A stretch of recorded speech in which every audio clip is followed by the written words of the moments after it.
नमस्कार मित्रों, अभिवादन आप सभी को। Very good evening. As usual जैसे मैंने आपसे वादा किया था, आज रात 10 बजे के लिए हमारे साथ जुड़े हुए हैं सिंगला जी। उनका उनका समय देने के लिए बहुत बहुत शुक्रिया एक बार फिर से। और हमारे साथ जुड़े हुए हैं राहुल भाई। राहुल भाई जो है वो इनका अपना एक चैनल है मेरा रुख के नाम से, तो आप उसको चेकआउट कर सकते हैं, सब्सक्राइब कर सकते हैं। बहुत गंभीर किस्म के व्लॉग करते हैं। नया चैनल है लेकिन उनके काम में उससे कोई कमी नहीं पड़ रही है। वो बहुत बहुत ही गंभीर काम कर रहे हैं, बहुत अच्छा काम कर रहे हैं। तो मैं भी धन्यवाद जाता रहता हूँ महेश उनके जी। चैनल पर।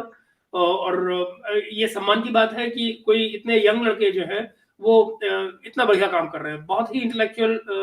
अभिषेक जी ने उनके साथ कई कई प्रोग्राम किए हैं, बहुत बहुत बढ़िया काम है। सो मेरी रिकमेंडेशन, आप जरूर उनके चैनल को देखें और सब्सक्राइब करें।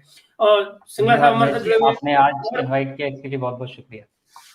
आपका आपका स्वागत है थैंक जी। You very much Mahesh ji, आपने मुझे इनवाइट किया फिर से नालायक आदमी को। अरे कैसी बातें कर रहे हैं आपका सिंगला बहुत बहुत साहब जो है धन्यवाद। वो एज यूजुअल आज शायद कुछ डेवलपमेंट ज्यादा नहीं हुई है जलबोर्ड वाले केस में, लेकिन लेकिन जैसा कि उन्होंने 2 दिन पहले ही प्रेडिक्ट किया था, भगदड़ और दरारें पड़नी शुरू हो गई हैं। तो आप में दरारें पड़ रही हैं, नतीजन आज भगदड़ भी शुरू हो गई है। और फर्दर डिटेल मैं क्या बताऊंगा, है ना सिंगला जी। सिंगला जी आपका स्वागत, मंच आपका। अच्छा, इससे पहले कि आप आगे जाएं, मैं पहले मेरे ख्याल से जो कुछ सिंगला जी पिछले दिनों में करते रहे हैं उसका एक इम्पैक्ट जिसके बारे में मुझे आज राहुल जी ने बताया, हमारे साथ जुड़े हुए जो राहुल जी, तो वो आपको कुछ बताएंगे। राहुल जी आप मुझे वो बताएं कि आपको कल का जो आपने एपिसोड देखा और उसके बाद जो आपके साथ घटना हुई, आप वो बताएं।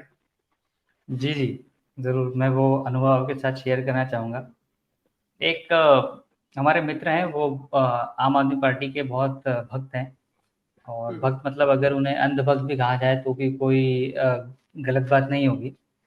तो ऐसे ही उनसे मेरी बात हुई, मुलाकात हुई, मौका मिला। तो थोड़ी-सी उनसे राजनीतिक चर्चा कम होती है, पर उन्होंने ही बात छेड़ी तो फिर बात निकली। तो उन्होंने यही कहा जो सब लोग कहते हैं कि ईडी ने छापा मारा और कुछ पैसे तो निकले नहीं, कोई हीरे जवाहरात नहीं निकले, कोई बैंक बैलेंस नहीं निकला, प्रॉपर्टी नहीं निकली, ईडी तो 2 रुपए भी बरामद नहीं कर पाई और फालतू में उन्होंने अरेस्ट कर लिया और सब चीज़ें। जी। तो मैंने उनकी 10 मिनट 15 मिनट बड़ी शांति से उनकी बात सुनी।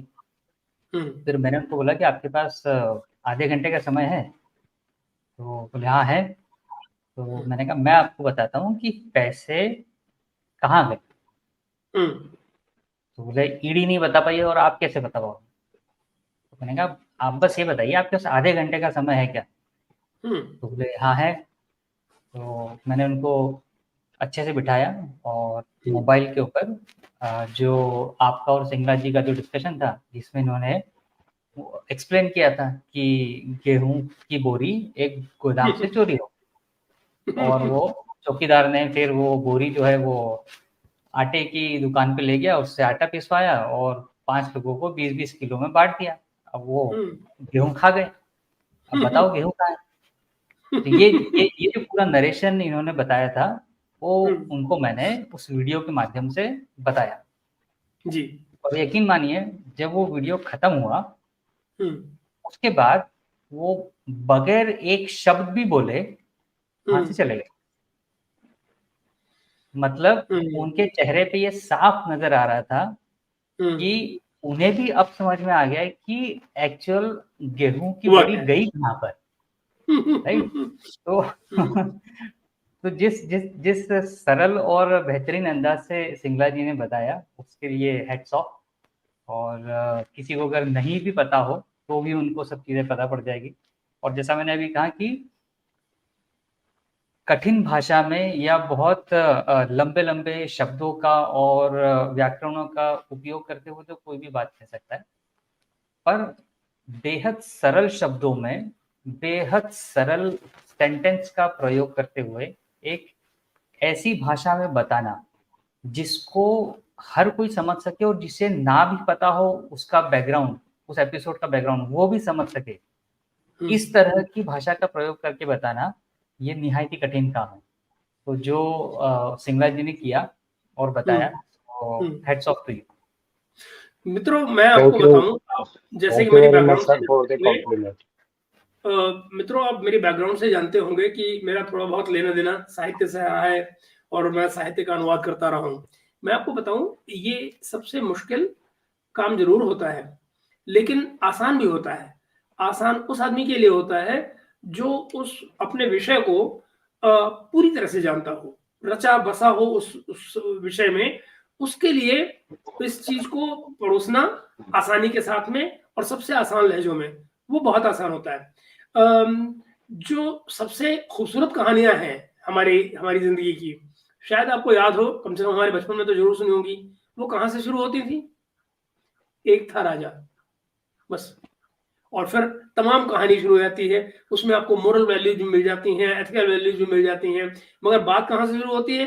एक था राजा, और फिर बात शुरू हो जाती। तो आप पाएंगे कि तमाम चीजों की जो शुरुआत होती है वो दरअसल होती ही बड़े आसान शब्दों में है, और वही वो बातें होती हैं जो दरअसल असर करती हैं किसी भी आदमी पर।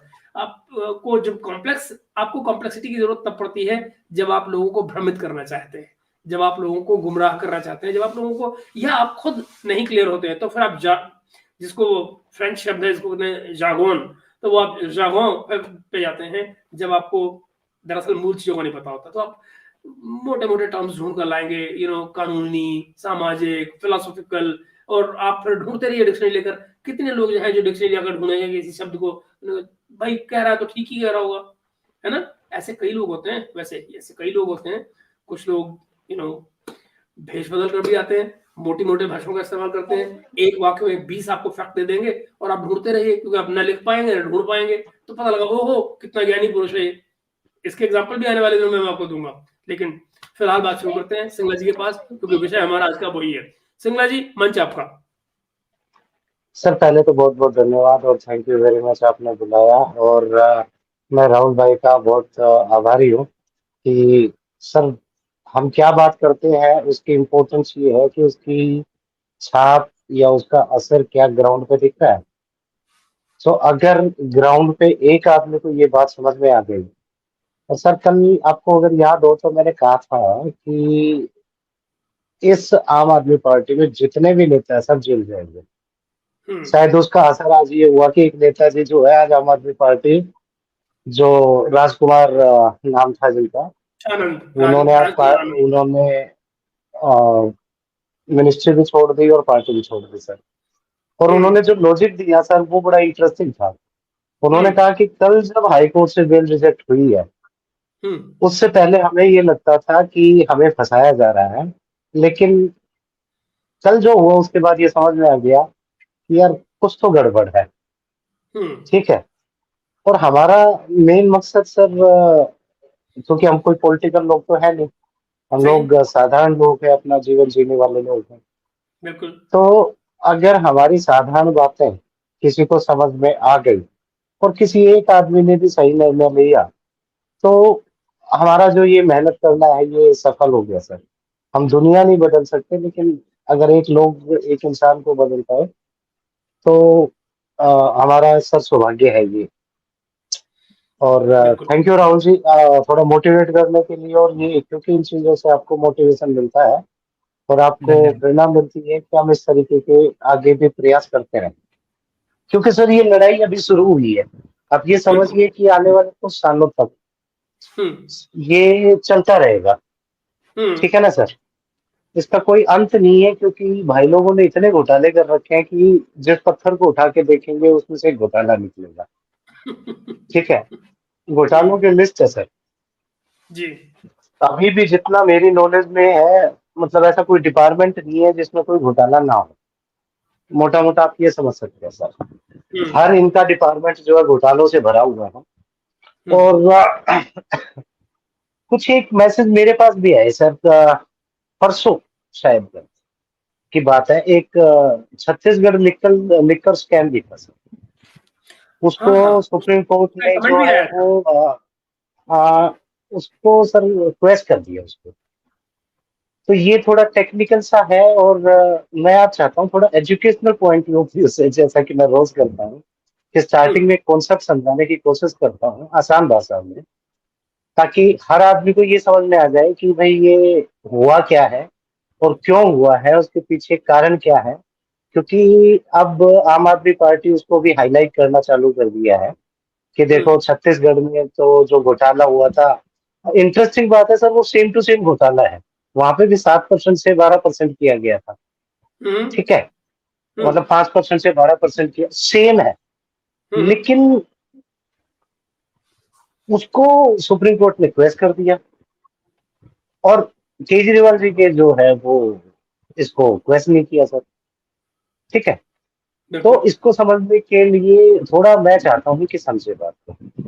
जी, इसके लिए आपको सर एक ना बेसिक कॉन्सेप्ट है जिसको बोलते हैं जुरिडिक्शन, वो समझना जरूरी है। हम्म, अब सर मान लीजिए कि कहीं पे कोई मर्डर हो गया, ठीक है, वहां पे हम्म, मान लो दिल्ली में कोई मर्डर हुआ, वहां पे दिल्ली पुलिस भी पहुंच गई, वहां पे सीबीआई भी पहुंच गई, और वहां पे हम्म, एनआईए भी पहुंच गई।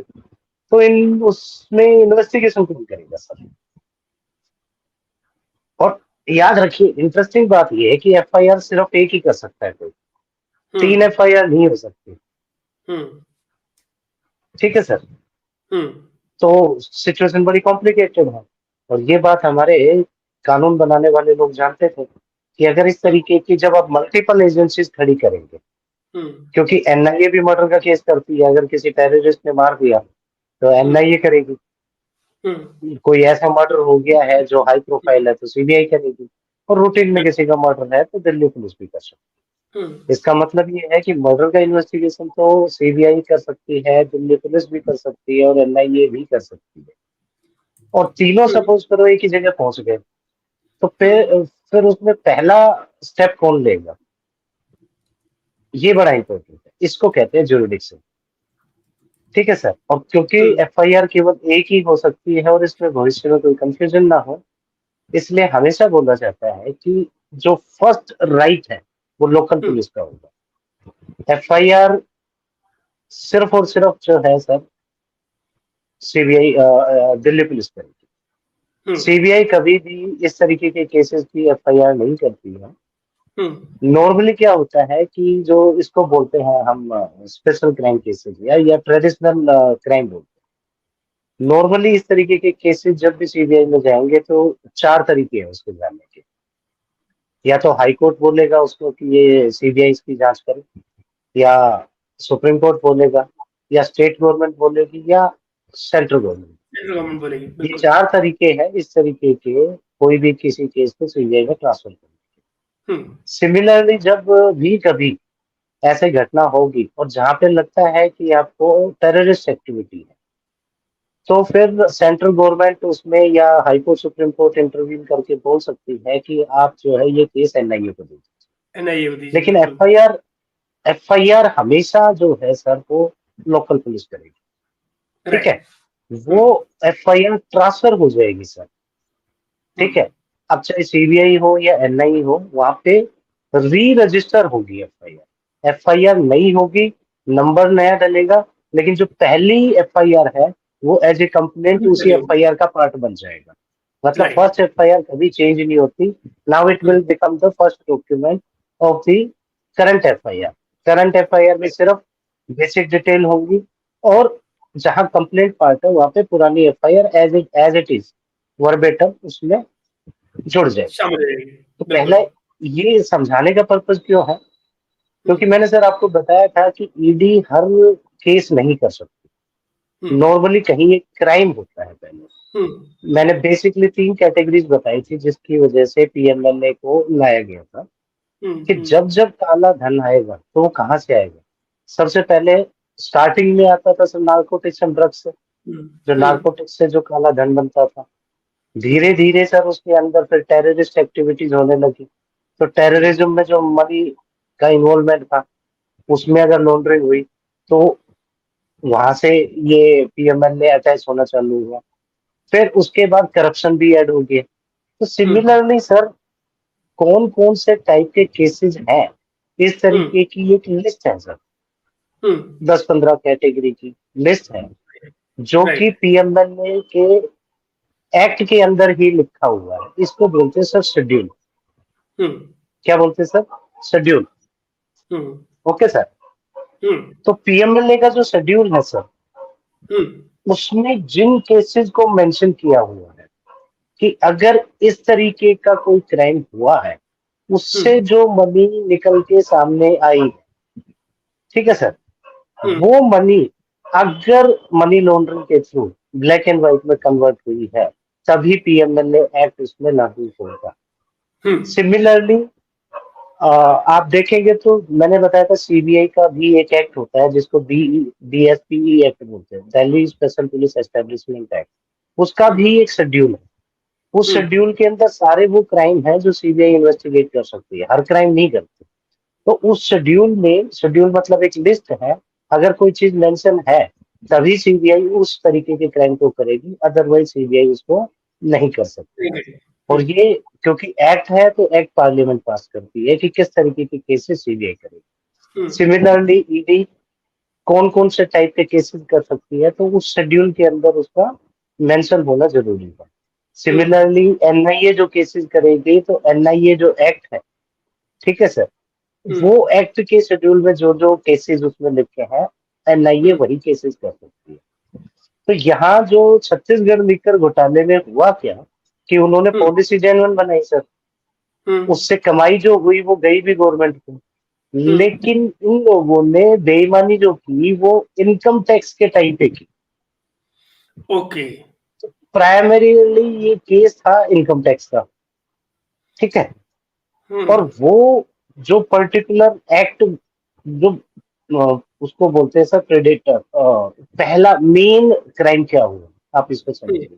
जो मेन क्राइम हुआ वही पीएमएलए के शेड्यूल में था नहीं, और क्योंकि वो मेन क्राइम का होना जरूरी था पीएमएलए में, अगर नहीं है तो वो इन्वेस्टिगेशन ही नहीं कर सकती, और इन्वेस्टिगेशन नहीं कर सकती तो वो ईसीआईआर नहीं कर सकती। ईसीआईआर समझाया था, ईडी की एफआईआर को ईसीआईआर बोलते हैं, वो नहीं कर सकती।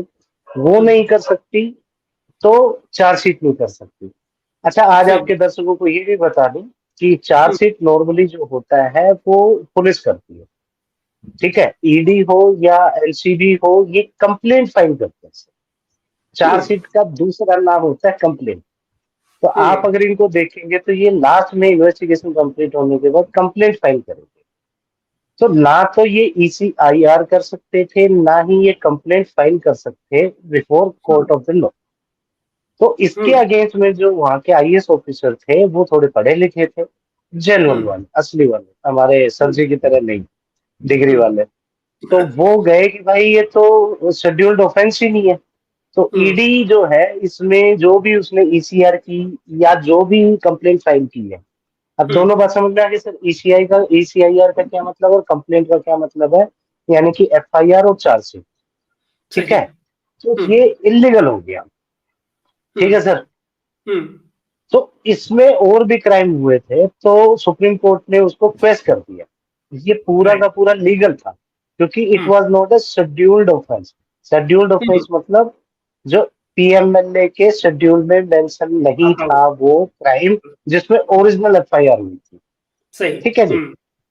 तो जैसे ही सुप्रीम कोर्ट ने उसको क्वेश्चन किया, उन्होंने एक नई एफआईआर कर दी। अब दूसरे वाले सेक्शन को पकड़ लिया जो ऑलरेडी शेड्यूल में मेंशन था, ठीक है।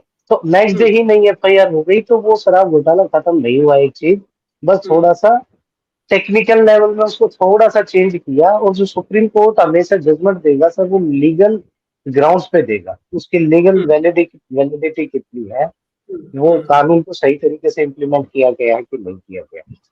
तो आई होप सभी दर्शकों को पहले ये समझ में आ गया होगा कि शेड्यूल क्या होता है, एफआईआर क्या होती है, इन्वेस्टिगेशन में कोई कंफ्यूजन ना हो, एक साथ दो एफआईआर ना हो जाए। तो पहला फर्स्ट जुरिडिक्शन किसका होगा, एफआईआर कौन करता है।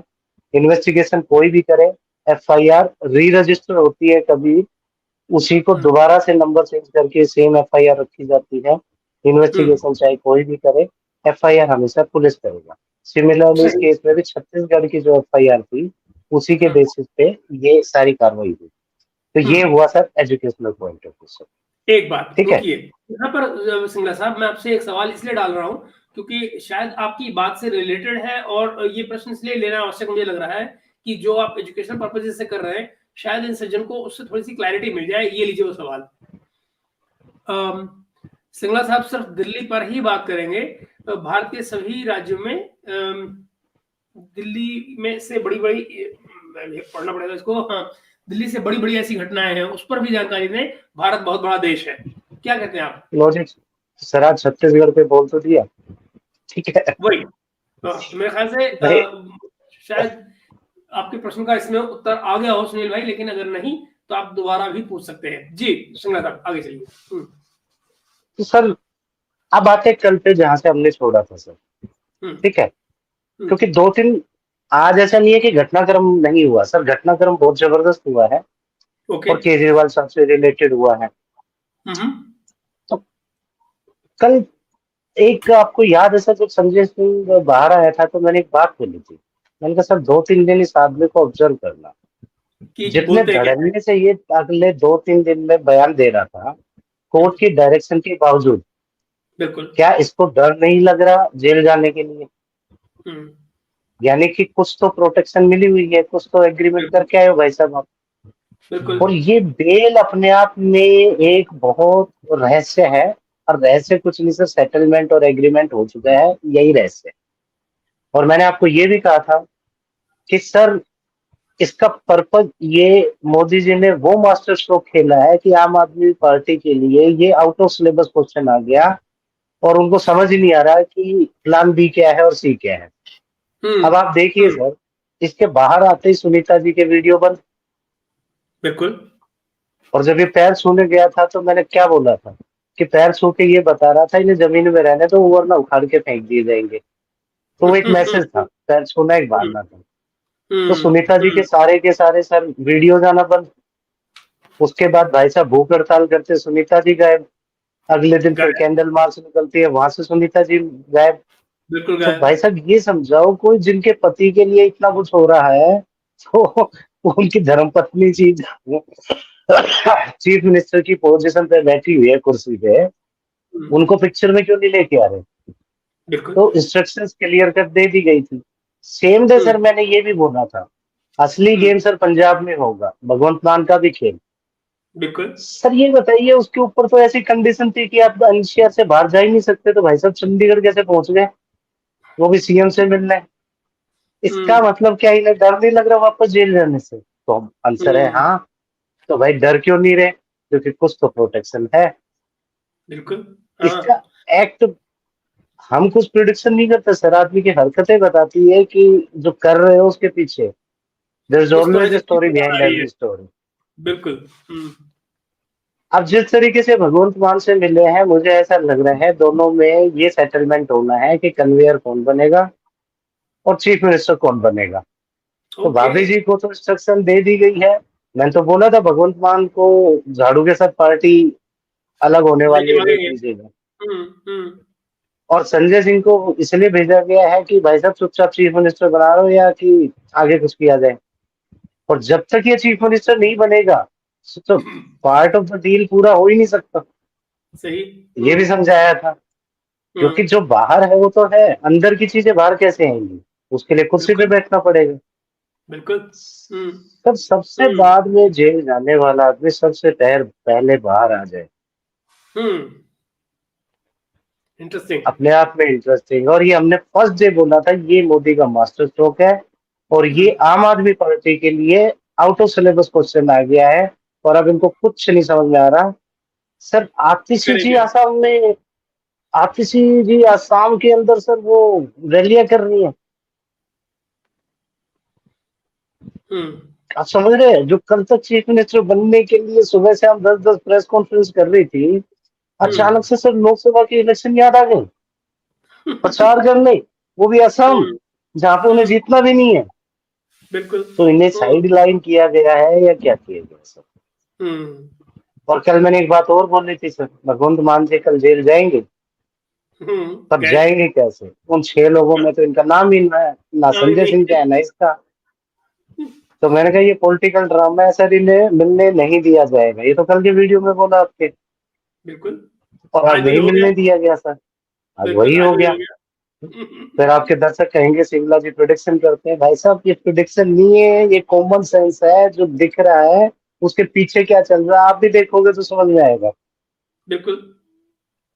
ठीक है सर, तो ये घटनाक्रम भी बहुत इंपॉर्टेंट हो गया सर। फिर हम्म हमने कल वीडियो में बोला था, जैसा कि हम्म राहुल भाई भी इंस्पायर हुए हैं कि हम्म भाई साहब जितने भी मंत्री है सब जेल जाएंगे। तो सर हम्म 5 MP बीजेपी के, 5 MP पंजाब के, एक मिनिस्टर दिल्ली से जी, विकेट घट गया आज ही। और अगले 2-3 दिन में मैं गारंटी से कह रहा हूँ कि 17 से 20 लोग और इस्तीफा देंगे। अच्छा, अरे बाप रे। 2-4 दिन रुको सर, बंदरबाट शुरू हो चुकी है। वो बता दिया था संजय सिंह के आते ही अब कुछ नहीं होगा, बंदरबाट होगी। हम्म ठीक है सर, तो ये भी हो गया सर। इन हम्म सबसे अच्छी और भयंकर, आज राधे जी का रोज सवाल पूछे चीफ मिनिस्टर कब तक रहेगा, कब तक रहेगा। ठीक है, हम्म हम्म तो उसकी शुरुआत हो गई है। आज एक हम्म इंटरेस्टिंग केस हुआ सर हाई कोर्ट में, जी। बहुत सारे लोग इस पर डिस्कस नहीं कर रहे। ये हाँ। केजरीवाल भाई साहब ने एक और एप्लीकेशन लगाई हाई कोर्ट कि साहब ओके। नॉर्मली हर कैदी को हफ्ते में 2 दिन मिलने की परमिशन होती है अपने लॉयर से। हम्म मुझे परमिशन दी जाए कि मैं 5 दिन मिल सकूं। हाँ, क्योंकि नंबर ऑफ केसेस इनके पास ज्यादा था, कह रहे थे, बिल्कुल। अब ये बात भी उसने खुद ही एडमिट कर ली कि कम से कम 25 केस ऐसी है जिसमें भाई साहब मुजरिम है। हम्म, कभी कभी सर मैंने बोला ना, ये वो घनाश्याना आदमी है। वो एग्जाम्पल गलत है लेकिन सर वो एक नई नवेली बहू आई थी सर, घाघरा लुगड़ी हम्म पहनते हैं हरियाणा में तो। हम्म ठीक है, अचानक हम्म सामने से ससुर जी आ गए, सर पे पल्ला थी था नहीं, लहंगे से मुंह ढक लिया सर। ए बाप- ठीक है, तो ये केजरीवाल की पे ये फिट बैठती है कहानी। अच्छा। इसके लिए सलाह दी थी, less you talk better, better it will be. इधर it is, बिल्कुल। बिल्कुल। एक्चुअली आपको याद और हो, हाई आपने बहुत कोर्ट, पहले बात कही भी थी कि ये जैसे जैसे मुंह खोलेंगे, और फिर वो आप देखिए कि आपने जब ये केस हाई कोर्ट में पहुंचा हुआ था, तो आपने एक दिन पहले कहा था कि ये जितना बोल गया है कि रिमांड वाला जो केस था कि भाई मुझे और रिमांड में रख लो, कोई दिक्कत नहीं, तो वो आप देखिए कि जजमेंट जो आई है, जो डिटेल जजमेंट आई है, उसमें भी इसका जिक्र है, और ठीक वही बात सर उन्होंने कही है कि जब आपको रिमांड से दिक्कत नहीं है तो अरेस्ट गलत कैसे हो सकती है। सर ये जब किसी ने नहीं बोला था, जजमेंट भी नहीं आया था, तब बता दिया था कि ये जी, पॉइंट होंगे जिसमें जजमेंट इसकी इसके डिसफेवर में जाएगी। बिल्कुल है ना बिल्कुल सर? बिल्कुल। उससे भी इंटरेस्टिंग बात तो जज साहब ने क्या बोला सर, वो सुनने की बात है। सर जी। मजा ये नहीं है कि क्या हुआ, कहानी के हम्म पीछे क्या कहानी है। हम्म तो जज साहब ने कहा कि हमें ये पता चला है कि हम्म आप अपने वकीलों के थ्रू जो है इंस्ट्रक्शन देते हो अपने मंत्रियों को, इसलिए हाँ पहले तो हाँ 5 दिन के बदले 2 दिन रहेंगे। और हम्म आगे से ये 2 दिन में भी जब मिलोगे तो सिर्फ केस का डिस्कशन होगा, अगर उसके अलावा कोई डिस्कशन हुआ हम्म तो आपकी ये परमिशन भी कैंसिल कर दी जाएगी, अरे वकीलों को भी मिलने से मना कर दिया जाएगा। ओ ओ ओके। तो इसका मतलब इसी ये भी के हुआ, ऊपर, इसका मतलब इसके ये हुआ ऊपर थोड़ा क्या सा हुआ, कि जब नहीं वकील के साथ कनेक्ट उनकी कर मुलाकात सर, होगी। कंप्लीट, लेट हाँ। मी complete sir first. Okay okay okay. और इसका रिएक्शन क्या था, संजय सिंह ने प्रेस कॉन्फ्रेंस करी। हम्म ठीक है, हम्म और अपना दुखड़ा रोया। अब भाई साहब ने क्या कहा हम्म कि जेल के अंदर जो हार्ड कोर क्रिमिनल होता है हम्म उसको भी बेसिक फैसिलिटी मिलती है, हम्म लेकिन अरविंद जी को मोदी जी बेसिक फैसिलिटी भी नहीं दे रहे। अब कोई मुझे ये समझाए, जेल आती है आपके अंडर में, तिहाड़ जेल के मंत्री सौरभ भारद्वाज, ठीक है, हम्म डीजी उसको रिपोर्ट करते हैं। भाई साहब तुम्हारे घर में तुम्हारे साथ नाइंसाफी हो रही है तो इसमें मोदी का क्या कनेक्शन, पहले ये बता दो। ठीक है, मतलब मैंने बोला था ये संजय सिंह जब भी मुंह खोलेगा ये याद रखना, ये केजरीवाल की मुसीबतें और बढ़ाएगा, इससे कम नहीं करेगा। तो एक बात बताओ सर, मोदी का उससे क्या लेना देना पहले। सही बात है। ठीक है कि नहीं सर, इंटरेस्टिंग। बिल्कुल सही दूसरा बात है। सर, आज 2 हाँ। खुलासे और करता हूँ मैं। हम्म ये 2 चिट्ठियां पढ़ी गई थी सर। हम्म एक पढ़ी थी आतिशी ने, और एक पड़ी थी सौरभ भारद्वाज ने। तो हम्म बेसिकली वो चिट्ठियां नहीं थी सर, वो दो घोटालों को खोल के गया था केजरीवाल। हम्म पहला तो जल बोर्ड में, सीवरेज में, वाटर सप्लाई में दिक्कत है, इनका ध्यान रखना। ये कहानी हम्म तो 15 मार्च में स्टार्ट हो गई थी सर, ठीक है। हम्म हम्म केजरीवाल जी ने सिंघवी साहब को पहले भेज दिया था, इससे हम्म पहले कि घोटाला खुले, हमारे हम्म आगे के फंड रिलीज नहीं हो रहे, जाके फंड मांगो। तो हम्म फाइनेंस सेक्रेटरी को हाई कोर्ट ने समन कर दिया हो जी। अब हम्म उसने बताया भाई साहब 28,400 करोड़ अभी तक जो दिए हैं उसका हिसाब नहीं दिया केजरीवाल ने। कहाँ खर्च हुए। हम्म और जल मंत्री कौन था? सौरभ भारद्वाज। और उस बेचारे बावली बूझ को ये भी नहीं पता कि उसे बलि का बकरा बनाया गया है, सजा दजा के माला बना के अगली गर्दन उसकी कटनी है। और ये भाई साहब एडमिट भी कराए वहां पे। ऊपर से जज साहब को क्या कहते हैं, साहब आप हमारा ऑर्डर करो ताकि पैसा रिलीज हो जाए। और जज साहब ने क्या जवाब दिया था याद है? कि अपनी अरे कॉन्स्पिरेसी में हाई कोर्ट को मत घसीटो, ठीक है। जजों अरे को भी बेवकूफ समझते हैं। दूसरा क्या बोल रहा था, दूसरी चिट्ठी आई थी किसके लिए सर? हम्म आतिशी के लिए। हम्म इंटरेस्टिंग बात यह है, उसमें 38,000 करोड़ में से लगभग 2,200 करोड़ रुपए का हिसाब अभी तक नहीं मिल रहा, हम्म हॉस्पिटल्स एंड उसमें हेल्थ को लेके। तो हम्म दूसरा घोटाला वो है। ये वाला तो हाई कोर्ट की मर्जी से अभी एक दो ऑर्डर और आने हैं, इसमें आर्गुमेंट चल रही है। तो ये दो घोटाले भाई साहब तैयार करके गए थे, और वो लेटर लिखने के पीछे ये था कि भाई मेरे को कुछ नहीं मालूम, मैं तो खुद पूछ रहा हूँ इनसे कि बताओ क्या चल रहा है। वो केजरीवाल इतना शातिर है कि वो चिट्ठी लिख के वो अपने आप को बचा रहा था कि भाई देखो मेरे को तो जेल में पता चला है ईडी की कस्टडी में कि ये ऐसा कुछ चल रहा है। अच्छा मुझे तो पता ही नहीं था, जिस टाइम ये बातें खुली मैं तो ईडी की कस्टडी में था। ठीक है। तो इतना दूर तो शातिर आदमी है ये कि दो लोगों को निपटा दिया। अब आतिशी को जैसे पता लगा अगली बार ईडी तुझे बुलाने वाली है, तो सर असम के बहाने चाइना में घुसना कितना दूर देरी लगती है सर, वैसे भी कम्युनिस्ट है और कम्युनिस्टों का राज है। असम और बॉर्डर एरिया से चाइना में निकलना अरे बाप रे, बहुत आसान है। कोई नहीं सोच ऐसा रहा भी ना सर, हमारा काम ही वही एंगल सोचना है जो कोई नहीं सोचता। है। खबरें सर सही बात। सबको मिल जाती हैं, यहाँ कुछ अलग तरीके की खबरें मिलती है, इसलिए लोग यहाँ पे आते हैं। तो सर हम्म। डेवलपमेंट अभी तक ये है, हाईकोर्ट से एक और निराशा, 5 दिन की नहीं मिली, ऊपर से ये कंडीशन और लगा दी गई। इसके हम्म अलावा एक और अपडेट हुई सर, आज हम्म ईडी पहुंच गई हाईकोर्ट, हमेशा केजरीवाल जी जाते हैं ना, हम्म आज गई ईडी। ओके। ये एक और मास्टर स्ट्रोक था ईडी का। हम्म और ईडी ने जाके बोला सर, क्योंकि ये बहुत हाई प्रोफाइल केस है हम्म और हमें एक फास्ट ट्रैक कोर्ट एस्टेब्लिश करके दीजिए, हम 1 साल के अंदर पूरा ट्रायल खत्म करना चाहते हैं। ओ तो जो केस ओके। चल रहा था 8-10 साल, अगर हाई कोर्ट ने ऑर्डर दे दिया फास्ट ट्रैक कोर्ट का, तो हम्म उन्होंने पूरा स्ट्रक्चर बताया है जी, 2 महीने में चार्जशीट करेंगे, जो कि मैंने बताया था 90 दिन में होनी चाहिए, क्योंकि वो महीना होने वाला है लगभग। सही। और बाकी के टाइम में 10 महीने में ट्रायल खत्म कर देंगे, और कैसे कैसे करके करेंगे वो पूरा उन्होंने डिटेल बता दी। और इस पे ऑर्डर आ जाएगा, 99.99% sir fast track court establish हो जाएगा। ये भाई ओ साहब जेल से आने से पहले ही कन्विक्टेड हो जाएगा और सीधा जेल जाएगा, सजा याफ्ता हो जाएगा। चलिए जी, मेरे हिसाब से आज के लिए नाना करते भी काफी अपडेट हो गई है। बिल्कुल। इनके बिल्कुल हो गई। भगदड़ मच रही है, ऑफिशियली काफी लोग छोड़ चुके हैं, एक एमपी छोड़ चुका है, एक मिनिस्टर हम्म छोड़ गया है। अगले 2-3 दिन नजरें गड़ा के रखिए, हमारी भविष्यवाणी जो जो छोड़ देगा बच जाएगा, जो नहीं छोड़ेगा वो आज नहीं तो कल जेल जाने का नंबर आएगा। मिनिस्टर तो पक्का सारे जेल में जाएंगे, दोबारा हम्म से सुन लेना आम आदमी के लोगों। बिल्कुल सही। जी सर। बिल्कुल सही।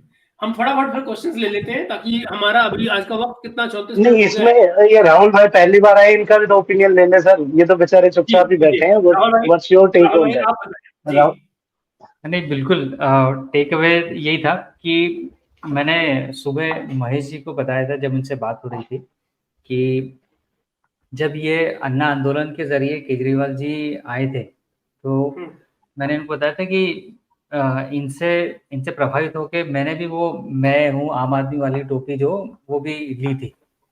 और जो फिर उसके बाद में जो इन्होंने दिल्ली में जो एक 29-28 दिन की जो गवर्नमेंट बनाई, और उसके बाद में 49 दिन खुद धरने पे बैठ गए, 49 खुद days। इस्तीफे दिए, और फिर कांग्रेस से समर्थन लिया, फिर जो उन्होंने रायता फैलाना चालू किया, उसके बाद से इन्होंने जो विश्वास जो इन्होंने जीता था लोगों का, वहां से ही इन्होंने धीरे धीरे वो विश्वास कम करना स्टार्ट कर दिया। बिल्कुल। फिर उसके बाद जो भी इनके फाउंडिंग मेंबर थे, जो वाकई में अच्छे मेंबर थे, जहां से इन्होंने इस पूरी सो कॉल्ड जो ये बोलते थे कि मैं राजनीति को बदलने के लिए आया हूँ, उस थॉट प्रोसेस के साथ में जो उन्होंने शुरुआत करी थी, वहां से फिर जैसे जैसे लोगों को समझ में आते गया कि ये तो जिसको बदलने आया था वो सिर्फ एक बाहरी चेहरा था, और जो अंदरूनी चेहरा है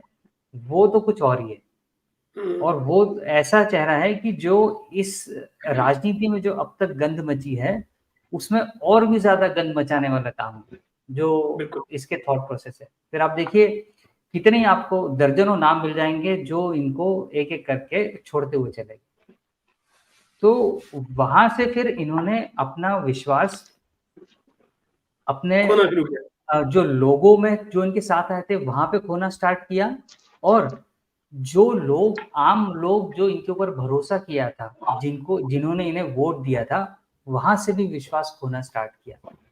और अब आज ये इस स्थिति पे पहुंच गए हैं कि अगर मान लीजिए फॉर एग्जांपल ये अगर सच भी कह रहे हो तो भी इनकी बात पर कोई भरोसा नहीं होगा, क्योंकि ये इतने झूठ बोल चुके हैं, इतनी गंद मचा चुके हैं कि इनकी अब बात पे कोई यकीन ही नहीं है। और जिस तरीके से सिंगला साहब ने चीजें बताई और एक्सप्लेन करी, तो वो तो रियली एक आंखें खोल देने वाली चीजें हैं कि ऐसी चीजें भी हो सकती हैं और ऐसी चीजें ये करते हैं।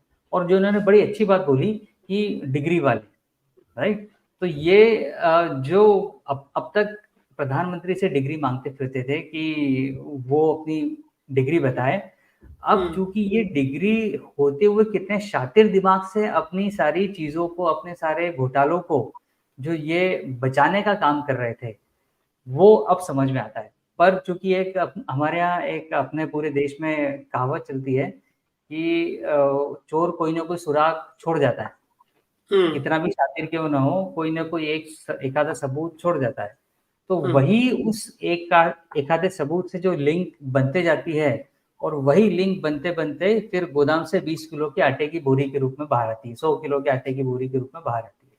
बिल्कुल। तो ये जो है राहुल जी, एक यहाँ पे पॉइंट मैं आप ही से सवाल पूछता हूँ। आज महेश जी को छोड़ते मैं इनसे 2 सवाल पूछता रहता हूँ, ये भी परेशान हो जाते सवाल पूछ के।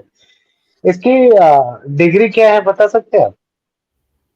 सर ये तो पब्लिक सर्वेंट रह चुका है, इनकम टैक्स में काम कर चुका है, आईआईटी से डिग्री पास आउट है। आईआईटी से क्या किया? बीए पास किए? हाँ एग्जैक्टली मुझे नहीं मालूम, पर वो बीटेक किया हुआ है आईआईटी से इसने शायद।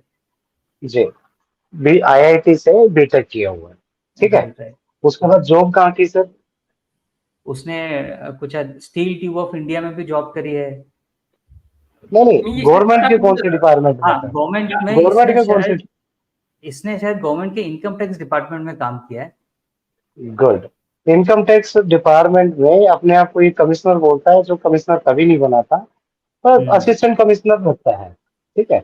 मान लेते हैं 10-12 साल जो है नौकरी भी की होगी। और भाई साहब ने कहा भी था कि एक बार इनकम टैक्स का एक इंस्पेक्टर जो है करोड़ों रुपए कमा लेता, मैं तो कमिश्नर था।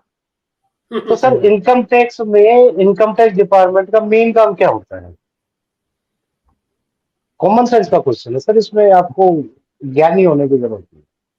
एग्जैक्टली जो इनकम टैक्स में एक जो रूटीन वर्क है, जो पैसा वगैरह आता है वो ऑब्जर्व करना, देखना, और प्लस जो चोरी कर रहा है इनकम टैक्स की उसको असेस करके उनके खिलाफ कार्रवाई करना।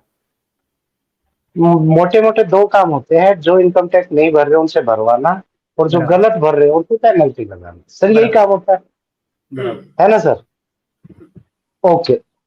तो सर जब भी कोई कंपनी होती है तो ऑडिट होता है सर एक साल के एंड में। ऑडिट रिपोर्ट आती है, एक चार्टेड अकाउंटेंट ऑडिट रिपोर्ट पेश करता है। उसके बाद ही सर आपका क्या इनकम टैक्स भरा जाता है। ऑडिट होना मैंडेटरी होता है। बराबर। आपको इंटरेस्टिंग बात बताऊं सर, 2015 14-15 के बाद से लेके आज तक दिल्ली जल बोर्ड में कोई ऑडिट नहीं हुआ है और उसकी कोई इनकम टैक्स रिटर्न नहीं भरी गई है। यही सबसे बड़ा घोटाला है जहां से भाई साहब सीख के आए थे। तो जो सारी दुनिया को कहता है कि मैं कमिश्नर इनकम टैक्स था, ये कमिश्नर साहब को ये नहीं पता कि हर साल ऑडिट होना जरूरी है और हर साल जो है उसमें इनकम टैक्स रिटर्न भरना जरूरी है। तो अभी तक ऑडिट नहीं हुआ है सर। इसी वजह से क्योंकि ऑडिट नहीं हुआ है और इनकम टैक्स रिटर्न नहीं फाइल हो पाया है, उस पे पेनल्टी लगती जा रही है। और ये कहते हैं भाई मैं इनकम टैक्स में कमिश्नर था। तो भाई साहब आप तो बिल्कुल बेवकूफ हो, आपको तो कुछ आता ही नहीं है। तो जो इनका मेन काम जो सीख के आए थे सरकारी डिपार्टमेंट से, वो आके दिल्ली गवर्नमेंट के एक डिपार्टमेंट का भट्टा गोल कर दिया इस आदमी ने। उससे इनकम टैक्स रिटर्न भी नहीं भरी गई, उसका ऑडिट भी नहीं करवाया गया। ये दिल्ली जल बोर्ड का घोटाला है, ये हम डिटेल में बताएंगे। सर बेसिक सवाल ये केस खुलता है तो हम इसकी डिटेल में बिल्कुल जाएंगे। हाँ जी। और जो चीजें इसने अपनी लाइफ में अपनी इनिशियल फेजेस में कही थी, ये उसने हर एक चीज को उस बात को उल्टा करके रख दिया है। जैसे कुछ बहुत ब्रॉड लेवल पे कहा था, मैं मेरे बच्चों की कसम खाता हूँ कभी कांग्रेस के साथ नहीं जाऊंगा, तो ये कांग्रेस के साथ गया। राहुल जी इस वाले मीडियम पे ना ये बातें नहीं करते जो सब सुनाते हैं, हम थोड़ा इंटरेस्टिंग बातें करते हैं। ये रोज मीम चल रहे हैं, पहले क्या वो पूरी जनता समझदार है। ये सारी चीजें दिन में 50 बार देख रहे हैं। जो कह के आया था निकला तो बिल्कुल ही उल्टा है। भ्रष्टाचार के खिलाफ से लेके भ्रष्टाचार के महाराज तक। ठीक है। लीजिए अब मेरे ख्याल से और देर न करते हुए, क्योंकि हम 42 मिनट पे पहुंच गए हैं, क्वेश्चंस ले लेते हैं, बस कमेंट्स ले लेते हैं। ये ओके नमस्कार जुगल भाई एंड ओके सिंगला जी को नमस्कार जी। एंड देन अब सर कह रहे हैं अब तो लगता है सिंगला साहब के पास कंप्लीट वीडियो सर्वेलेंस है आप पार्टी का। ये बोलते हैं अगले दिन बात न्यूज में आती है। ये हमारे अब भाई कह रहे हैं। ओके पंकज श्रीवास्तव जी कह रहे हैं कि केजरीवाल जी का लहर कांग्रेसी इसको फायदा नहीं देता।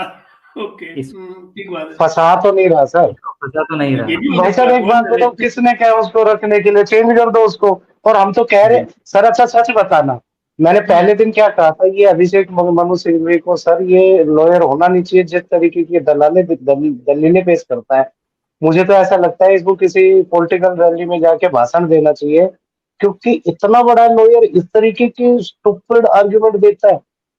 मतलब मैंने कहा नहीं भी मरना होगा तो इसका ये पूरा बंदोबस्त करेगा कि ये मरे ही। मैं बता रहा हूँ आपको, जब तक ये लॉयर चेंज नहीं करेगा, इसको एक अच्छे लॉयर की जरूरत है। सीरियसली बता रहा हूँ, यही मरवा देगा इसको।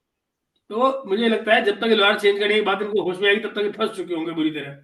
तो एनीवे चौधरी साहब कह रहे जी सिंगला जी आपको कोटि कोटि बंधन, आपने जिस सहजता से समझाया वो दिमाग में घर कर गया। चौधरी साहब कह रहे हैं थैंक यू जी, thank you. Okay Mukesh ji Ram Ram सभी को। बिल्कुल राम राम आपको राम भी राम मुकेश जी। अच्छा ये हमने देख लिया। श्रीवास्तव जी कह रहे हैं आगे ये क्या कह रहे हैं, world class education system Delhi पर हाई कोर्ट पीआईबी ने एजुकेशन सेक्रेटरी को बाट लगा दी है। हेल्थ क्लिनिक का भी स्कैंडल अंडर स्क्रूटिनी है। पीडब्ल्यूडी दिल्ली जेल बोर्ड में भी यही चल रहा है। सर पंकज जी हमने बताया आपको, हर डिपार्टमेंट में घोटाला है। मैंने इसीलिए तो कल भविष्यवाणी की थी कि जितने इनके मिनिस्टर है सारे जेल जाएंगे। ऐसा कोई डिपार्टमेंट नहीं छोड़ा इन्होंने जहाँ घोटाला ना किया। अच्छा सर, एक कल क्वेश्चन पूछा था सभी से, what is the difference between accountability and responsibility? हाँ अकाउंटेबिलिटी किसी ने जवाब नहीं दिया अभी तक। बिल्कुल किसी ने होमवर्क किया भाई इस पे? राधिका जी आपने कुछ होमवर्क किया है? आपके कमेंट आज जरा कम आ रहे हैं, पता नहीं क्यों, हमारी खरी खोटी भी आज भी नजर नहीं आई है। तो अगर आप में से किसी ने इस पर काम किया है, अकाउंटेबिलिटी एंड रिस्पॉन्सिबिलिटी पर, तो काइंडली बताएं कि क्या है अकाउंटेबिलिटी और क्या है रिस्पॉन्सिबिलिटी। तब तक मैं बाकी के कमेंट्स लेता हूं। ये क्या कह रहे हैं वेद पांडे जी, महेश जी, दिव्य कुमार के बारे में सच बताइए, क्योंकि बगैर सच जाने हमारा मन शांत नहीं होगा। चलिए ये भी बताएंगे आपको। आप पार्टी में सिविल वॉर जैसी सिचुएशन हो रही है क्या? आप एक्चुअली वेद, मैं आपको बताऊं, राधिका जी, ये तो जिस दिन संजय सिंह बाहर आया था तभी बता दिया था आपको, आपने वो वीडियो देखा नहीं है तो देख लीजिएगा कि ये होने वाला है और वही हो रहा है। वेद भाई, मैं आपके सवाल का जवाब चलो दे ही देता हूँ। मैं इस प्रश्न का आंसर बड़ी डिटेल में आपको दे सकता हूँ, सब कुछ बता सकता हूँ, लेकिन मैं चाहता ये हूँ कि जो भक्त भोगी हैं वो इसका जवाब दें। तो आने वाले दिन का इंतजार कीजिए, आने वाले दिनों का। इसका जवाब जुनैद जी देंगे जब वो निकाह करके वापस आ जाएंगे, यानी अगले महीने के पहले हफ्ते में कभी आप इसको जवाब पा पाएंगे। सर ये है कौन दिव्य कुमार? दिव्य कुमार एक तथाकथित हिंदू हैं पाकिस्तान से, तथाकथित रूप से वो इंग्लैंड में कहीं रहते हैं। वो बस कभी सिंगापुर में होते हैं, कभी वो दिनों के हिसाब से वो कंट्री बदल रहे होते हैं। मतलब उनकी टी शर्ट नहीं बदलती है, कंट्री बदल जाती है, तो वो इस हिसाब से जो है जगह बदलते हैं। उनके ज्ञान ऐसा है, उसका मैं एक एग्जांपल आपको देता हूँ। भारत में जाति व्यवस्था 1901 में आई है। अब आप ढूंढते रहिए कि राजा राम मोहन राय 1857 नाच रहे थे क्या? वो क्या कर रहे थे भाई, अगर जाति व्यवस्था 1901 में आई? लेकिन ऐसी बहुत सारी बातों पे बात हो सकती है, मैं ऐसे बहुत सारे एग्जांपल कोट कर सकता हूँ। लेकिन भारतवर्ष में ऐसे बहुत सारे महागुणी हैं जो उनको ज्ञानी मानते हैं। वो एक नहीं, लेकिन मैं आपसे ये पूछना चाहता हूँ, ये लोग आपसे उसके बारे में क्यों सवाल पूछ रहे हो? What is your connection with him? मैं भी नहीं जानता हूँ, मगर मुझसे मेरे पास बीसियों कमेंट रोज आ रहे हैं, और उस पे फोन पर भी, यहाँ भी, कि आप जुनैद जी और दिव्य जी को लाइए। मैं ठिका लिया हुआ भाई, जुनैद मेरा छोटा भाई है, जुनैद को मैं जानता हूँ, ये दिव्य का मैं क्यों ठेकेदार बनूंगा भाई? तो kindly keep this nonsense away from me. मेरा सरदर्द नहीं है। हाँ, जुनैद उनको झेला है, जुनैद जाने वो जाने, बात खत्म। वो जुनैद अपने वक्त पे उनका जवाब देंगे। मेरा काम नहीं है कि मैं किसी दिव्य शिव के चक्कर में पड़ूं। एंड मेरी रिक्वेस्ट है आप दर्शकों, आप सबसे, कि काइंडली मुझे सबसे दूर रखिए। मैं किसी एविक देव को नहीं जानता हूँ, मेरा कोई इरादा नहीं है किसी एविक देव को यहाँ चैनल पे लाने का, ना आज, ना कल, ना कभी। Simple, as good as that. मुझसे सारी फरमाइशें नहीं करनी चाहिए। मैं इस चैनल को चलाता हूँ, मेरा काम ये है कि इस चैनल में कौन आएगा मैं उसकी जिम्मेदारी लूँ। सिंगला साहब है, इनकी टोटल जिम्मेदारी, इनकी शक्ल नहीं आप जानते हैं, लेकिन मैं सबको जानता हूँ इनके बारे में। मेरी जिम्मेदारी है, मैं जिस आदमी को ले रहा हूँ वो मेरी जिम्मेदारी है। लेकिन जिस आदमी को मैं नहीं जानता, जिसके बारे में मैं नहीं जानता, जिसके फैक्ट्स मुझे मालूम नहीं है, जिसकी डिटेल मुझे मालूम नहीं है, जिसकी नॉलेज में मुझे शक है, मेरे यहाँ उसकी जगह नहीं है। Simple is that.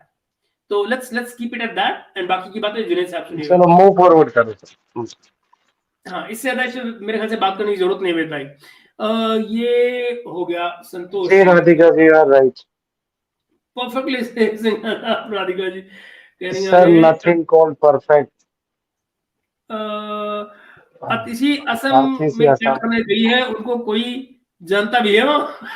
राधिका, आपके सवाल का जवाब शो में मिला है। हेमंत विश्वास शर्मा को आसाम बॉर्डर को ध्यान रखना चाहिए आतिशबाजी के लिए। बिल्कुल ठीक संतोष भाई, चिंता मत करो, वो आदमी ठीक ठाक है, इंटेलिजेंट आदमी है, वो विल टेक केयर। उन्हें राहुल गांधी को हैंडल कर लिया था, ये तो चीज ही क्या है। आज संजय सिंह और भगवंत मान की मिलने का वीडियो जाहिर कर रहा है कि दोनों काफी खुश हैं केजू के जेल जाने से। दोनों के लिए अपॉर्चुनिटीज खुल गई भाई, एक के लिए सीएम की, एक के लिए कन्वीनर की। बिल्कुल सर, आप पार्टी का काम तमाम होने के बाद संजय सिंह फिर जेल जा सकता है क्या दोबारा? 100% सजा भी होगी। अच्छा, सजा भी होगी 100% सर। अच्छा हाँ, पर राधिका ये बात भी तो बताई थी उनकी, भाई अगर कोई अप्रूवर भी बन जाता है तो ऐसा नहीं है कि उसकी सजा नहीं मिलती है, सर कमी हो जाती है। यही, इसमें मैं गलत तो नहीं समझ रहा हूँ? जी जी जी, बिल्कुल सजा होती है, लेकिन थोड़ी कम होती है। बिल्कुल, ओके। और ये भी था बताया जब अप्रूवल की बात आई थी कि अप्रूवल बनाया ही उसको जाता है जिसका मिनिमम शामिल हो, मिनिमम तरीके से शामिल हो और इन्फॉर्मेशन सारी हो। Sir star boy Raghav Chadha 1 month से ज्यादा अब्रॉड में है जबकि आप पार्टी प्रॉब्लम में है, क्या चड्ढा का क्या प्लान है? कार्तिक भाई पूछ रहे हैं। मेरे ख्याल से ये बोल सर के गया था प्लान इसके है कि आंखों का जितने दिन ऑपरेशन तक बच करनी है। सको बचो। सॉरी, जी राहुल जी बोलिए। हाँ, नहीं मतलब जो ऑफिशियल न्यूज मीडिया में आई थी वो ये आई थी कि ये शायद लंदन गया है अपने आंखों का ऑपरेशन कराने के लिए। बाकी अरे सर, बैकग्राउंड में अगर और कुछ हो तो फिर सर यहाँ की कहानियां ना आप बाकी चैनलों की तरह मत देखने करें, हम वो नहीं बताते जो मीडिया दिखाता है। आप हाँ, बताइए। हाँ जी। कुछ नहीं सर, वो आपको पता ही है, जितने दिन बच सकते हो बचो, क्योंकि जल बोर्ड का करता धरता यही है। एक बार आ गया तो वापस कहीं बाहर जाने लायक नहीं बचेगा। सही। हाँ, वो टाइम पे निकल गया है। केजरीवाल रिजाइन करेगा? कार्तिक जी पूछ रहे हैं। अरे सर मोटी चमड़ी है, इतनी आसानी से क्या। ओके सर, सुप्रीम कोर्ट के वकीलों का केस न लड़ने का क्या मैटर है? कौन सा केस नहीं लड़ रहा राधिका जी, ये तो पूरा हाँ, बताइए, क्योंकि ये मेरी नॉलेज हाँ, में नहीं है। ये सिंगला से पप्पू गांधी और उनकी बहन पर भी भविष्य हम्म, भविष्य करेगी। भविष्यवाणी कर दीजिए हाँ, हमारे भविष्यवाणी देश कर में। रही है। कब तक रहेंगे हमारे देश में? ओके। ये पिंड नहीं छोड़ते, चिंता मत करो राधिका जी, ये बाहर इनको कुत्ता भी नहीं पूछेगा यार, इटली में कौन पूछता है इनको, ये यहीं पे। जिम्मेदारी, अच्छा, ये रिस्पॉन्सिबिलिटी का जुगल किशोर जी कह रहे हैं, जिम्मेदारी किसी कार्य को पूरा करना या दूसरों के आउटपुट की देखरेख करना जिसके आप सीधे प्रभारी हैं, जिम्मेदारी है। ये रिस्पॉन्सिबिलिटी की जिम्मेदारी आ गई। आगे बता रहे हैं जिम्मेदारी है, हाँ, भाग भाग अ, भाग क्या? अच्छा, दूसरा लफ्ज क्या था आपने भाग आप रिस्पॉन्सिबिलिटी? दूसरा भाग होगा सर, पार्ट टू। अच्छा, आपके आपके व्यक्तिगत कार्य की स्थापना है जो किसी इच्छित इच्छित लक्ष्य को लक्ष्य प्राप्त को। करने प्राप्त या विफल करने में या योगदान विफल देता है। करने में योगदान देता है। ये सवाल लीजिए। इसलिए पूछा था सर, क्योंकि अगर सिंपल सवाल का ऐसा कॉम्प्लिकेटेड आंसर दोगे तो क्या समझ में आएगा। जैसे आज हमारी हाँ, शुरुआत में क्या था, ज्ञान सिंपल शब्दों में देना चाहते हैं। चलो आपको एक एग्जांपल से समझा देता हूँ, क्योंकि ये अब जल बोर्ड का घोटाला तभी समझ में आएगा। सही। सपोज करो आपके घर में 5 सदस्य हैं, हम्म घर में सुख शांति रहे, शांतिपूर्ण माहौल रहे, सब प्यार प्रेम से रहे, इसकी जिम्मेवारी रिस्पॉन्सिबिलिटी सभी की होती है। हम्म इसकी रिस्पॉन्सिबिलिटी हर एक सदस्य की है। हम्म ठीक है सर। हम्म लेकिन अगर घर में कोई एक आदमी कुछ गलत काम करता है तो हम्म जवाबदेही बोलते हैं अकाउंटेबिलिटी को, वो हमेशा घर के मुखिया की होती है। और हम्म जब कोई भी मेंबर अच्छा काम करता है तो सर पे ताज भी, अरे फलाने का छोरा था उसने देखो क्या कर दिया, तो हम्म तारीफें भी उसको मिलती हैं जो अकाउंटेबल होता है, और गालियां भी उसी को पड़ती है जो अकाउंटेबल होता है। हम्म रिस्पॉन्सिबल सभी मेंबर्स होते हैं, लेकिन अकाउंटेबल जो होता है हमेशा मुखिया होता है, जिसको आप ये कह सकते हो जिसकी जवाबदेही होती है, जिसको हम्म जवाब देना होता है। तो मोटा मोटा शराब घोटाले में जितने भी आपके गवर्नमेंट ऑफिसर्स थे, हम्म सेक्रेटरी लेवल से लेके नीचे तक, वो सभी रेस्पॉन्सिबल थे कि चले। लेकिन अकाउंटेबिलिटी जो थी, दिल्ली जल बोर्ड के जो मिनिस्टर है, मंत्रालय किसके पास था, उसकी है। तो यानी कि अच्छा काम करने पे तारीफ अगर केजरीवाल जी की हो रही है, तो जेल जाने की बारी में जेल भी केजरीवाल जी ही जाएंगे, बाकी लोग नहीं जाएंगे। हम्म, रिस्पॉन्सिबिलिटी सबकी है, अकाउंटेबिलिटी हेड की है।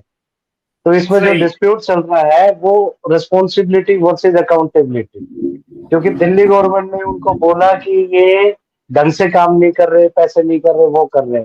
सेक्रेटरी हम्म साहब ने, फाइनेंस सेक्रेटरी साहब ने आके कह दिया, साहब ये तो अपनी अकाउंटेबिलिटी से अपनी अकाउंटेबिलिटी से भाग रहे हैं, ये भाग काम रहे हैं। फाइलों पे साइन करना उनका था, पैसे का हम्म सही उपयोग करना, रिपोर्ट देना, ये सब हम्म उनका काम था जो उन्होंने नहीं किया है। तो जेल वो जाएगा जो अकाउंटेबल होगा। तो मुद्दा ये है, ये सारा अकाउंटेबिलिटी और रिस्पॉन्सिबिलिटी का गेम है। जो भी घोटाला दिल्ली जल बोर्ड का है, रिस्पॉन्सिबिलिटी एक सफाई कर्मचारी से लेके और चीफ सेक्रेटरी तक सभी की है, लेकिन अकाउंटेबिलिटी जो है वो मंत्रालय के मंत्री की है, जो उस समय पे था। और उस समय पे था सत्येंद्र जैन, और अभी है हमारे आतिशी मारलेना जी। बस भैया, हो गया काम इनका तो। ओके, सुनील भाई अगर है अन्ना हजारे की डिग्री पता करो, फिर चेला अरविंद के की डिग्री पता चल जाए। मार दिया। वो तो वो बेचारा फौजी आदमी था, 10वीं पास होगा मुश्किल से, उस जमाने का फौजी था। केजरीवाल, सिसोदिया, रामदेव बाबा, शनि का रूप, शनि का हाँ सर, एक दिन ना रामदेव की कहानी भी सुनाते हैं सर, बड़ी मजेदार चल रही है। काफी लोग कहेंगे केजरीवाल के पीछे पड़ा हुआ है, हाँ, मामा रामदेव के पीछे नहीं पड़ते। जो चलो कल बाबा रामदेव के पीछे पड़ जाए। जी, चलो कल नहीं, ठीक। एक दो दिन में, हम कभी एक दो दिन में करते हैं। पर रामदेव चलिए, के ऊपर भी थोड़ा सा, सुप्रीम कोर्ट में क्या चल रहा है, बड़ा इंटरेस्टिंग सा चल हाँ रहा है, ये तो और है, रामदेव हाँ के भी बहुत जेल जाने के चांसेस काफी बढ़ते जा रहे हैं। काफी बड़े हुए हैं, बिल्कुल ठीक बात है आज, बल्कि हाँ बड़े हुए काफी ज्यादा। हम अरुण जी इसलिए नहीं हमारे, छेड़ रहे थे क्योंकि पॉलिटिकल नहीं था ना सर, कि अभी राइट जो राइट। फिलहाल सिचुएशन के हिसाब से इतना इम्पोर्टेंट नहीं। राधे राधे अरुण भाई, राधे राधे। आप, इफ आप lose this majority then what will be the next choice sir जी? दो तरीके की चॉइस हो सकती है। एक तो असेंबली को क्या कर दे आप, डिसॉल्व। सस्पेंड कर दे, ठीक है, डिसॉल्व कर दें या असेंबली। डिसोल्व कर दे, ठीक है। तो जब डिसोल्व करते हैं तो राष्ट्रपति शासन की रिकमेंडेशन होती है, और जब सस्पेंड करते हैं तो आपको दूसरा मौका दिया जाता है कि अपना मुखिया चुनिए। तो कोई आके अपनी मेजोरिटी साबित करेगा कि मेरे पास इतने लोगों का है, वो चीफ मिनिस्टर बन जाएगा।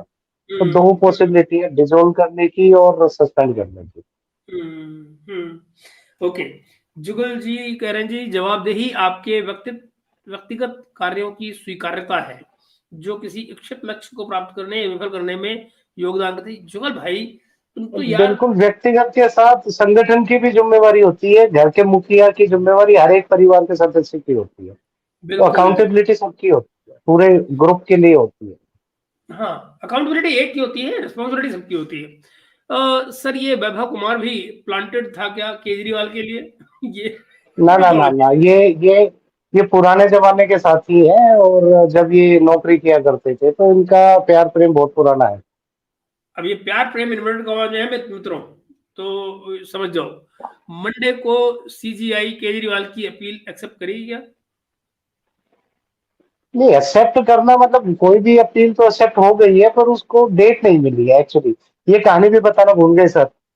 जी कल के बताइए। ऑर्डर में खास बात थी सर, हम्म। जब उसने कहा कि क्या ये चार स्टेटमेंट एक सिटिंग चीफ मिनिस्टर के जेल भेजने के लिए काफी है माय लॉर्ड। तो माय लॉर्ड ने कहा कि भाई साहब, हमें तो आज तक यही मालूम था कि देश में एक ही कानून है एक ही कानून है हर सबके। आदमी के लिए। आज पता चला है कि अब तो चीफ मिनिस्टर है, और चीफ मिनिस्टर के लिए अभी तक तो देश में दो कानून, दूसरा कोई आया नहीं है।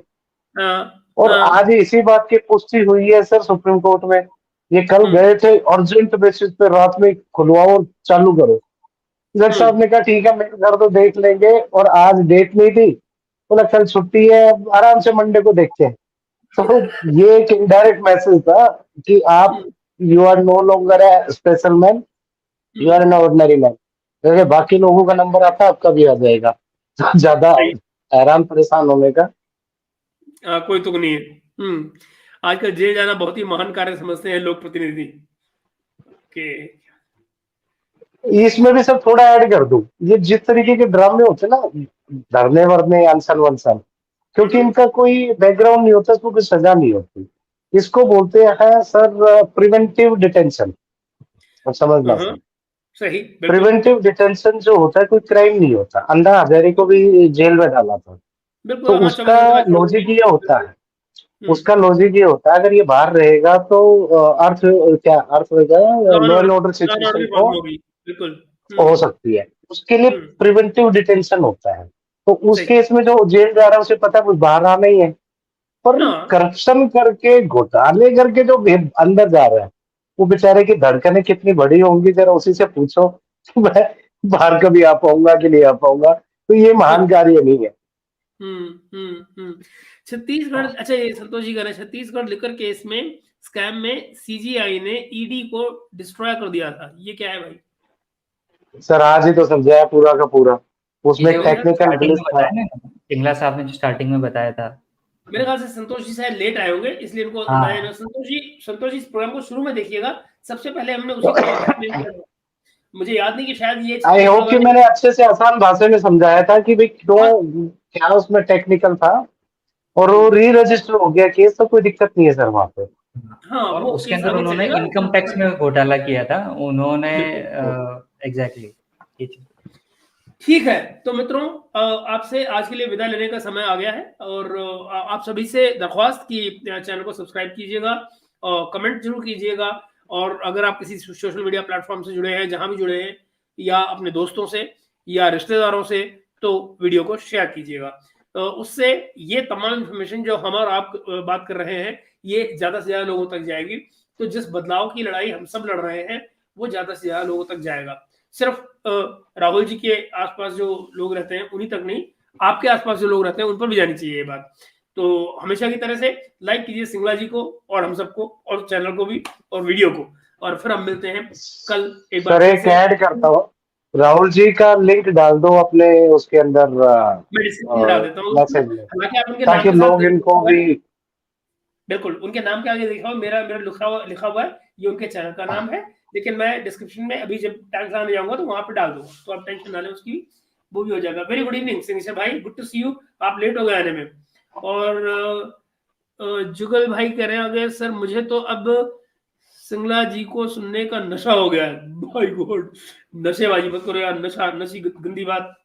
और सत्य और इसके लिए मनीष जी, अरे कैसे बातें कर रहे हैं आप, बिल्कुल। थैंक यू भाई साहब। लो जी, राजा जी करिए, अकाउंटेबिलिटी का पता है, जब हम किसी पोस्ट पे होते हैं तो रिस्पॉन्ड करना होता है on the basis of result. Okay, लीजिए। वैसे राधिका जी आप बहुत देर में जवाब दे रही है, कुंजी देख क्या बदमाशी, ये चलेगी नहीं, ठीक नहीं है, हमने जवाब दे। Thank you Radhika ji. Thank you दोस्तों अभी के लिए, और शुभ रात्रि, गुड नाइट। जैसा मैंने कहा, चैनल को सब्सक्राइब कीजिए, शेयर कीजिए वीडियो और लाइक कीजिए। अभी के लिए इतना ही, कल रात 10 बजे फिर मिलते हैं। Bye bye for now. आप सबका शुक्रिया, सिंगला जी आपका, राहुल भाई आपका, thank you very much sir, thank you जी, शुभ रात्रि।